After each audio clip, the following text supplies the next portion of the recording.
Hi, we're back, and I hope you're having a lot of fun with this section because this is all about people.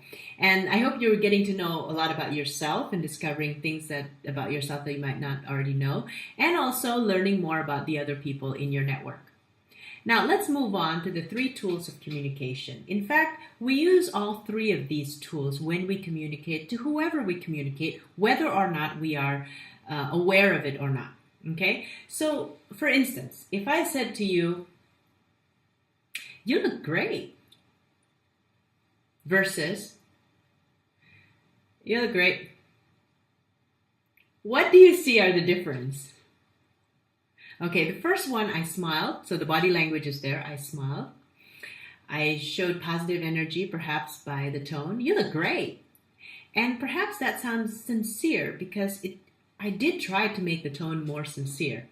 But the words "you look great" alone doesn't mean the same thing when it is said of "you look great." Flat body language, there's not much smile. The tone might sound a bit critical, like sarcastic. Like, "Yeah, you look great, so what?" Okay? Even though I didn't say "so what," even though I used the same words, "you look great," you're getting a different impression between "you look great" and "you look great." Okay, so it's a different meaning of the communication. Now, when we talk about networking, I want you to be starting to be aware of some of the habits in which you use words, tone, and body language. I believe most of us know what to say, the words. But sometimes the way we say it, the tone, and the body language we use or don't use around it, make people feel confused or unclear about our intentions, or maybe misperceive altogether. So let's take the same case as in a networking function. What do you want to communicate? You want to communicate that you are a dynamic person full of positive energy and you want to attract more positive energy coming your way. And you come into the networking session and say, "Hi, my name is Cynthia. Really happy to meet you." It's not an unpleasant tone. It is just rather droll and monotone. Okay, you're not getting out there. That's probably the reason why people don't perceive you as a vibrant ball of energy.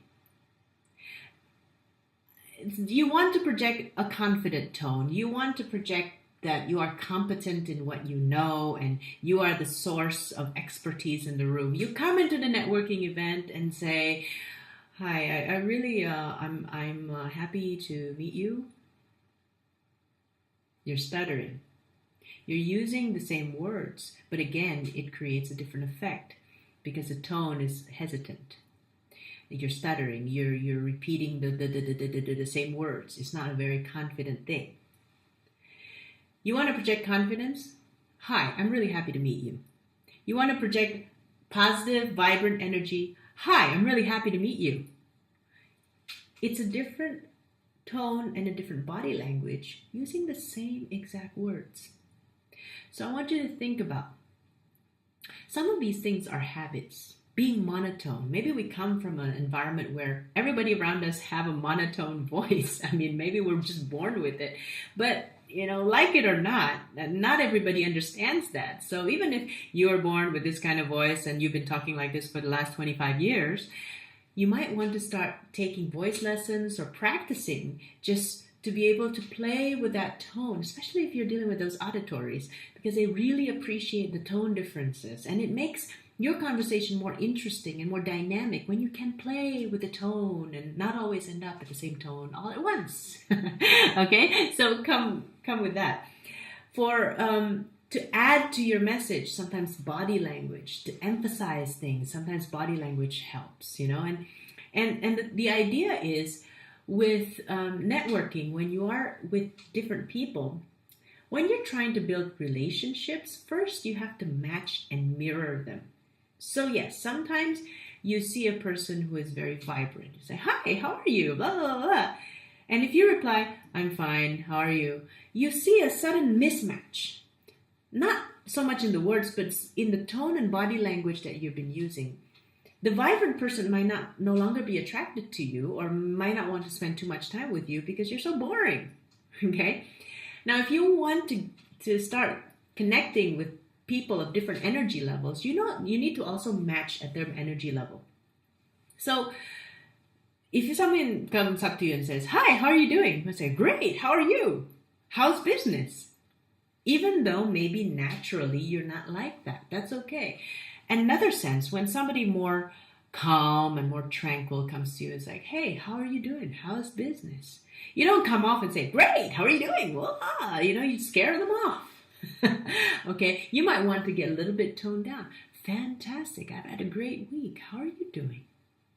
Okay, so it's about matching and mirroring them first so that somehow, some way they feel that you guys are connected. Okay, and all this is happening at a subconscious level. Nobody ever comes out of a networking function saying, "Well, the reason I didn't connect with that person was because the use of tone and body language." Of course not. They're not going to be that aware. It's just something about them that I don't really connect with. I don't know why, but I just don't feel at ease with that person. It's that I don't know why. That is an indication that all this is actually taking place at a subconscious level. Okay, so when you want to build that subconscious rapport with someone, make sure you match and mirror their style. You've got to be flexible. You've got to understand all this, and you've got to observe before you let your entire expression out. Okay, so that's that for this video. I want you to think about, how have you been using words, tone, and body language when you are communicating with people? How has that been useful, and how has that not been useful? So, for instance, with your network, with your key network that you've written in the last videos, exercises, I want you to think about, how can you adjust your communication style, the words, tone, body language, so you can connect with them better? Okay, for this person, I might need to tone it down a bit because they're a bit S and they're a bit calm. For this person, this is a high I, and she's always like a ball of energy, and I might need to pick it up a little bit so that I can always connect with her. Okay, so I want you to do that comparison right now and to strategize how best can you connect people and build rapport with them. Until the next video, take care.